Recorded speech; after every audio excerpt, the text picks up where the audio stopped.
حضرت امیر حمزہ کی شہادت کا وقت آ گیا۔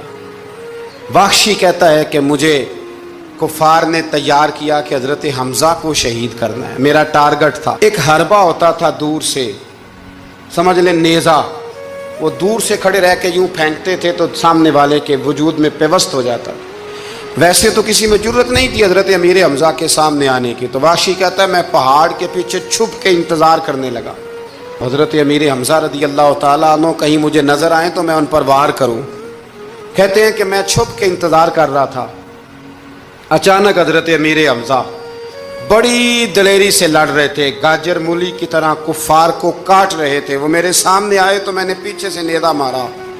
اللہ اکبر، کہتے ہیں اللہ رسول کے شیر کے وجود میں نیزہ پیوست ہو گیا، لیکن ایک دفعہ وہ گرنے کے بعد دوبارہ اٹھے، زخم گہرا تھا، توانائی نہ ہو سکی تو پھر گر گئے۔ کہتے ہیں لوگ جمع ہوئے لیکن آپ کی شہادت ہو چکی تھی۔ جب دنیا گئی تو میں نے جا کے دیکھا کہ حضرت امیر حمزہ شہید ہو گئے۔ ہندا ابو سفیان کی زوجہ نے مجھے کہا تھا، اس وقت وہ غیر مسلمہ تھی، مجھے کہا تھا تو کہتے ہیں میں نے ان کا کلیجہ نکال کے انہیں دیا۔ پھر وہ آئی اور آ کر کے اس نے حضرت امیر حمزہ کا ناک کاٹا، ہونٹ کاٹے، آنکھیں نکالی، کان کاٹ دیے۔ امیر حمزہ کو شہید کر دیا گیا۔ حضور تشریف لائے تو بڑا ہی روئے، آنکھوں میں آنسو ہیں، شدید پریشانی ہے۔ آپ کی ہمشیرہ حضرت امیر حمزہ کی ہمشیرہ حضور کی پھپھو حضرت صفیہ دور سے آئیں۔ جب انہیں پتہ چلا، نبی کریم نے حضرت زبیر ابن عوام سے فرمایا اپنی ماں کو روکو، یہ بھائی کا چہرہ دیکھے گی تو برداشت نہ کر پائے، انہیں منع کرو، انہیں روکو۔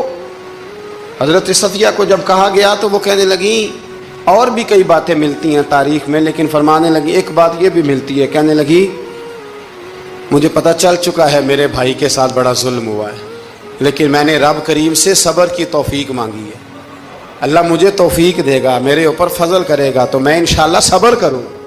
یہ لفظ کہے انہوں نے، اور وہ آئیں، پھر 2 چادریں آئیں کفن کے لیے۔ قریب ایک اور صحابی بھی تھے، حضور فرمانے لگے میری طبیعت نہیں مانتی کہ اپنے چچا کو تو کفن دے دوں اور دوسرا صحابی ایسے ہی پڑا رہے۔ میرے نبی کریم علیہ السلام کی ہمشیرہ کہنے لگی ٹھیک ہے آپ ایک چادر انہیں دے دیں۔ اب ایک چادر بڑی تھی ایک چھوٹی تھی، دکھ کی گھڑی دیکھے اور میرے نبی کا انداز عدل دیکھیں۔